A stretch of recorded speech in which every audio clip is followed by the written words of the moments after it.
नमस्ते बच्चों, आज हम देखने जा रहे हैं उमंग भाग 1 कक्षा 9वीं का 5वां पाठ ललद्यत के प्रश्न उत्तर। पेज नंबर 31 पर हम देखेंगे क्या प्रश्न हमें दिए हैं। प्रश्न अभ्यास, अर्थग्राह्यता प्रतिक्रिया, विचार विमर्श। पहला प्रश्न हम देखेंगे, हमारे संतों, भक्तों और महापुरुषों ने बार बार चेताया है कि मनुष्यों में परस्पर किसी भी प्रकार का कोई भेदभाव नहीं होता, लेकिन आज भी हमारे समाज में भेदभाव दिखाई देता है। क, आपकी दृष्टि में इस कारण देश और समाज को क्या हानि हो रही है? तो इसका आंसर हम लिख सकते हैं, समाज में परस्पर भेदभाव के कारण अनेक दंगे, लड़ाइयाँ हो रही है। कई नादान लोगों को भी अपनी जान गंवानी पड़ती है। समाज में अशांति फैल रही है। इस प्रकार की आंतरिक अशांति की वजह से देश पर विदेशी आक्रमण भी हो रहे हैं। ख हम देखेंगे, आपसी भेदभाव को मिटाने के लिए हमें सुझाव दीजिए। हम यहाँ पर लिख सकते हैं, आपसी भेदभाव मिट जाने से समाज में शांति कायम रहती है। इसके लिए हम सबको मानवता, उदारता, सहिष्णुता आदि गुणों को अपनाते हुए सबको अपने भाई समझकर प्यार करना है, तभी समाज में भेदभाव मिट जाएंगे। पढ़ना, भाव समझना और भाव विस्तार। क, पाठ में उत्तर ढूंढिए। ईश्वर प्राप्ति के लिए बहुत से साधक हठ योग जैसी कठिन साधना भी करते हैं, लेकिन उससे भी लक्ष्य प्राप्त नहीं होता। यह भाव जिस पंक्तियों में व्यक्त हुआ है उन्हें लिखिए। यहाँ पर हम लिख सकते हैं, रस्सी कच्चे धागे की खींच रही मैं नाव, जाने कब सुन मेरी पुकार, करे देव भव सागर पार। पानी टपके कच्चे सकोरे, व्यर्थ प्रयास हो रहे मेरे, जी में उठती रह हुक, घर जाने की चाह है घेरे। उसके बाद दूसरा प्रश्न हम देखेंगे, कवियत्री ने कच्चे धागे की तुलना किससे की है? कवियत्री ने कच्चे धागे की तुलना अपने प्रयत्नों से की है। कवियत्री क्या प्रयास कर रही है जो व्यर्थ हो रहा है? कवियत्री जीवन रूपी नाव चलाने के लिए कच्चे धागे के समान प्रयास कर रही है। इस भवसागर को पार करने के लिए भगवान को पुकार रही है, किंतु ये सब प्रयास व्यर्थ हो रहे हैं। ज्ञानी वही है जो स्वयं को पहचानता है और उसी के माध्यम से ईश्वर को जान पाता है। यह भाव पाठ की किन पंक्तियों का है? ढूंढकर लिखिए। ज्ञानी है तो स्वयं को जान, वही है साहिब से पहचाना। ठीक है बच्चों, इसके बाद हम आगे बढ़ेंगे। ख, पाठ समझकर उत्तर दीजिए। खा खाकर कुछ पाएगा नहीं, न खाकर बनेगा अहंकारी। इसके माध्यम से कवियत्री क्या कहना चाहती है? कवियत्री यह कहना चाहती है कि अंतःकरण से संभावी होने पर ही मनुष्य की चेतना व्यापक हो सकती है। इस मायाजाल से हमें दूर रहना चाहिए। यानी हम खा कर भी क्या होंगे? ईश्वर को नहीं पा सकेंगे, और नहीं खाकर भी हम लोग क्या होंगे? अहंकारी बनेंगे। यानी हमें अपनी इंद्रियों पर क्या रखना है? संतुलन रखना है। दूसरा प्रश्न हम देखेंगे, कवियत्री द्वारा मुक्ति के प्रयत्न बेकार क्यों हो रहे हैं? जीवन बीत गया है, मृत्यु निकट आ रही है, लेकिन सत्कर्म रूपी एक कौड़ी भी न पाई। भगवान से मिलने के लिए कवियत्री द्वारा किए गए प्रयत्न भी कच्चे धागे के समान कमज़ोर है, अतः उनके प्रयत्न बेकार हो रहे हैं।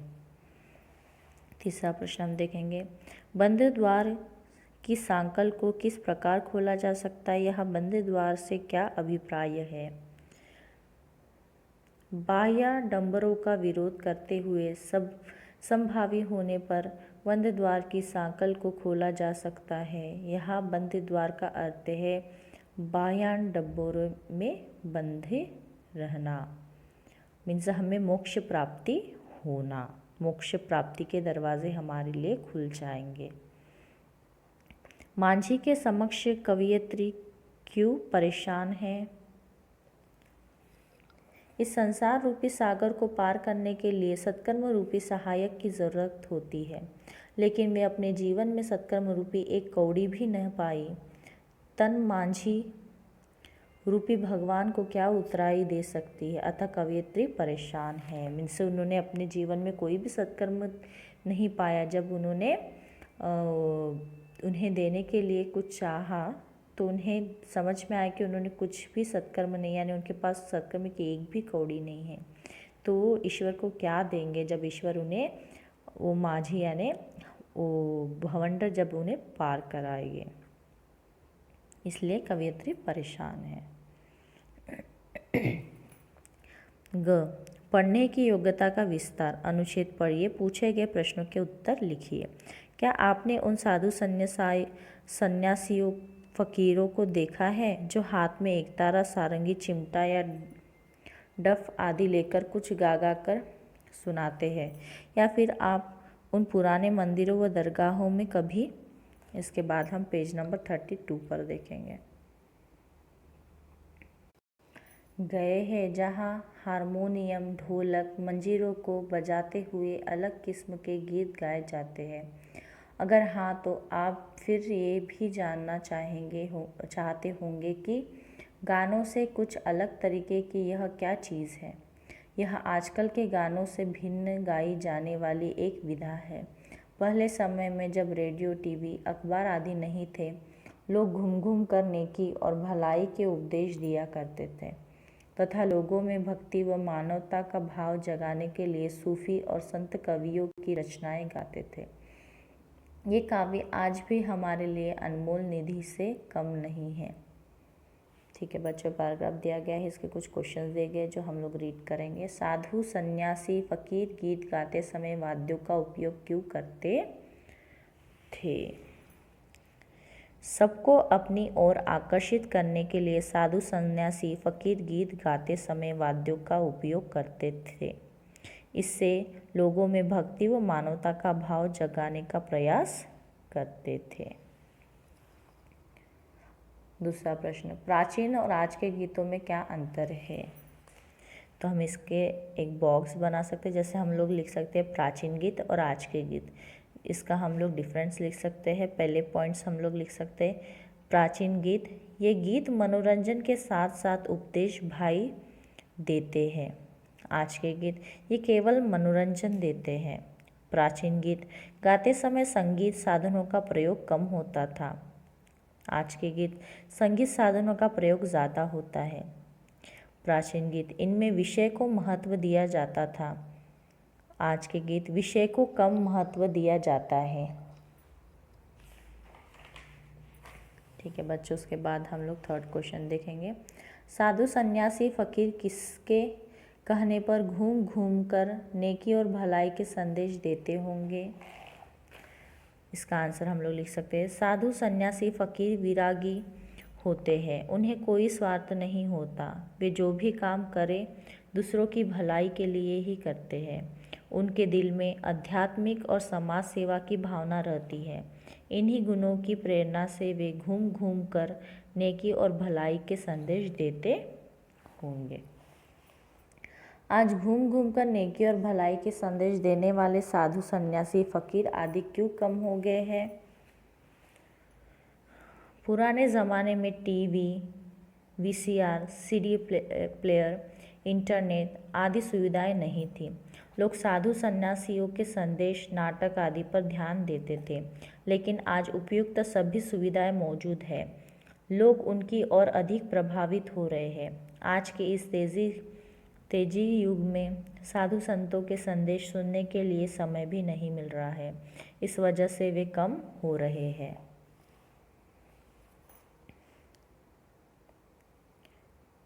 फिफ्थ क्वेश्चन हम देखेंगे, यदि रेडियो, टीवी, समाचार पत्र आदि आधुनिकतम संचार के साधन न हो तो हमारे सामने कैसी समस्याएं आ सकती है? यही आधुनिकतम संचार के साधन न हो तो हमारे सामने कई समस्याएं आ सकती है, जैसे कि संचार व्यवस्था बिगड़ जाएंगी, हमारी बहुत सारी आवश्यकताएं अधूरी ही रह जाएंगी, हमारा मनोरंजन कम हो जाएगा, दूसरे देशों से पिछड़े पड़ जाएंगे, देश की उन्नति रुक जाएगी। सॉरी। इसके बाद हम आगे देखेंगे अभिव्यक्ति, सृजनात्मकता, स्वाभिव्यक्ति। निम्नलिखित प्रश्नों के उत्तर 4-5 वाक्यों में लिखिए। पहला प्रश्न है, संत कवियों ने नैतिकता पर विशेष महत्व क्यों दिया होगा? इसका आंसर हम लोग लिख सकते हैं, संत कवियों ने जो कुछ लिखा अपने अनुभव के आधार पर लिखा। जीवन में नैतिक मूल्य का बड़ा महत्व होता है। इसे जानकर सब लोगों का ध्यान इसकी ओर आकर्षित करने के लिए ही संत कवियों ने नैतिकता पर विशेष महत्व दिया है या तो दिया होगा। दूसरा प्रश्न देखें, मुक्ति का क्या अभिप्राय है? मनुष्य को मुक्ति कैसे मिल सकती है? मुक्ति का अर्थ है मोक्ष, अर्थात पुनर्जन्म का न होना और आत्मा का परमात्मा से मिलन हो जाना। जब मनुष्य इस लौकिक जीवन से संबंधित विषयों से दूर हो और आध्यात्मिक विषयों की ओर आसक्ति से रहता है, तब उसे मुक्ति मिल सकती है। तीसरा प्रश्न, धार्मिक एकता की स्थापना के लिए हम क्या प्रयास कर सकते हैं? धार्मिक एकता की स्थापना के लिए हम निम्न प्रयास कर सकते हैं, जैसे कि हम सब धर्मों को एक समान मानें, दूसरे धर्म का भी आदर करें, सब धर्मों के पर्वों को मिलजुल कर मनाएं। निम्नलिखित प्रश्नों के उत्तर 8-10 वाक्यों में लिखिए। पहला प्रश्न, कवयित्री ने परमात्मा प्राप्ति का क्या उपाय बताया है?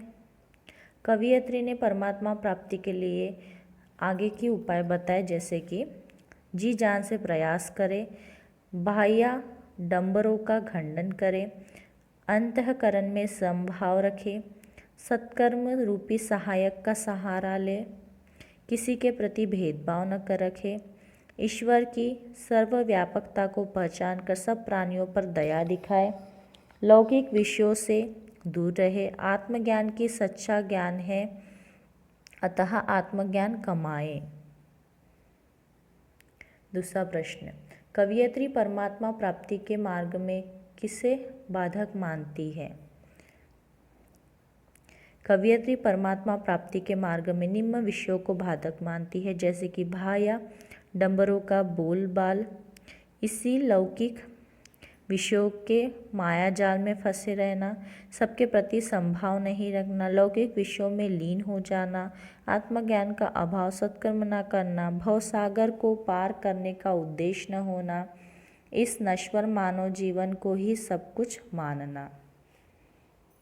उसके बाद तीसरा प्रश्न हम देखेंगे, आपने कबीर को पढ़ा है, ललद्यद्य महिला होते हुए भी धर्म की संकीर्णताओं पर वैसे ही प्रहार करती है जैसे कबीर से तुलना करते हुए इनकी विशेषताएं लिखिए। कबीर की तरह इन्होंने भी बाह्याडंबरों का खंडन किया। कबीर जैसे इन्होंने ही आत्मज्ञान को ही सच्चा ज्ञान माना। कबीर की तरह इन्होंने भी ईश्वर की सर्वव्यापकता का बोध कराया। कबीर जैसे इन्होंने भाई ईश्वर की सर्वव्यापकता का बोध कराया।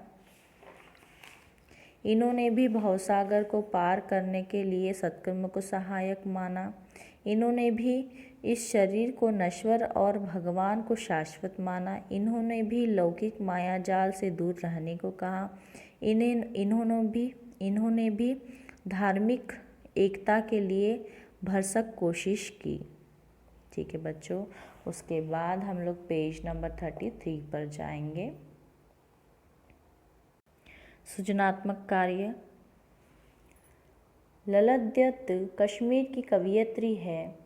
कश्मीर को धरती का स्वर्ग कहा जाता है। किसी स्थान के प्राकृतिक सौंदर्य का वर्णन करते हुए एक छोटी कविता लिखने का प्रयास कीजिए। आपको यहाँ पर एक छोटी सी कविता लिखनी है। जैसे कि आप लिख सकते हैं, झरझर झरते सुंदर झरने, हरे भरे है लहलहाते खेत, फूलों के गुच्छों से लदी है लताएं, एक सुसज्जित मारी लगते फलदार वृक्ष, चहचहाते हैं पक्षी लगता एक मेल जैसा। ठीक है बच्चों, इस तरीके से आप कविता लिख सकते हैं। उसके बाद हम देखेंगे प्रशंसा। प्राचीन काल में अधिकतर महिलाएं पढ़ी लिखी नहीं होती थी। उस काल में भी ललद्यद की कविताएं उनकी ज्ञान पिपासुता को दर्शाती है, जो सराहनीय है। महिलाओं की शिक्षा समाज के लिए कितनी श्रेयस्कर है, इस पर अपने विचार लिखिए। आपको इस पर अपने विचार लिखने हैं, जैसे कि आप लिख सकते हैं, महिलाओं की शिक्षा समाज के लिए श्रेयस्कर है, क्योंकि पुरुष बाहर का राजा है तो महिला घर की रानी है। बच्चों को शिक्षा देने और उन्हें सच्चे नागरिक बनाने में स्त्रियों का बड़ा हाथ है। माता पिता परिवार रूपी गाड़ी के दो पहिए हैं। अगर स्त्री शिक्षित नहीं है तो गाड़ी ठीक तरह नहीं चलेगी। अतः स्त्री का शिक्षित होना ज़रूरी है। स्त्री सिर्फ बच्चों का पालन ही नहीं करती, बल्कि उन्हें अच्छे संस्कार सिखाकर महापुरुष बनाती है। आजकल की महिला समाज में जाकर अनेक क्षेत्रों में काम करते हुए सफल बन रही है। इस प्रकार महिलाओं की शिक्षा समाज विकास के लिए अत्यंत आवश्यक है। भाषा की बात। ललद्यद ने अपनी वाक्यों में मुहावरेदार प्रयोग किए हैं। इन मुहावरों का अपने वाक्य में प्रयोग कीजिए। हुक उठना, इसका मतलब होता है पीड़ा से चौंक पड़ना। उदाहरण जैसे वाक्य में प्रयोग हम लिख सकते हैं, दुर्घटना में घायल समीर एकदम हुक उठा। भवसागर पार होना, मुक्ति पाना, मैं इस भवसागर से पार होना चाहता हूँ। बंद सांकल खोलना, संभावी होना, समाज सुधारक बंद सांकल खोलने की प्रेरणा देते हैं। जेब टटोलना, पैसों के लिए ढूंढना, सामान खरीदने के बाद मैंने जेब टटोला तो कुछ नहीं मिला। कौड़ी न पाना, कुछ न बचना, घर में अधिक खर्च होने के कारण रमेश एक कौड़ी भी न पाया। थल थल में बसना, सर्वव्यापी होना, ईश्वर थल थल में बसता है। परियोजना कार्य में से प्रोजेक्ट वर्क है। भक्ति काल में ललद्यद के अतिरिक्त तमिलनाडु की आंडाल, कर्नाटक की अक्क महादेव और राजस्थान की मीरा जैसी अन्य महिलाएं कवयित्री के बारे में जानकारी प्राप्त कीजिए और उस समय की सामाजिक परिस्थितियों के बारे में कक्षा में चर्चा कीजिए। ठीक है बच्चों, तो यहाँ पर क्या करना है आपको, कर्नाटक की अक्क महादेव और राजस्थान की मीरा जैसी अन्य महिलाओं के बारे में आपको जानकारी इकट्ठा करनी है। उनका परिचय लिखना है। जैसे कि आप लिख सकते हैं, मीरा का परिचय, जन्म सन 1498 ईस्वी सन में। ठीक है, पति का नाम उनके राणा भोजराज, रचना मीराबाई पदावली, भाषा ब्रजभाषा, भक्ति माधुर्य भाव, मृत्यु सन 1573। तत्कालीन सामाजिक परिस्थितियाँ, उस टाइम की जो समस्याएं थी यानी परिस्थिति थी वो यहाँ पर बताई गई है। वह एक राजस्थानी राज परिवार से थी।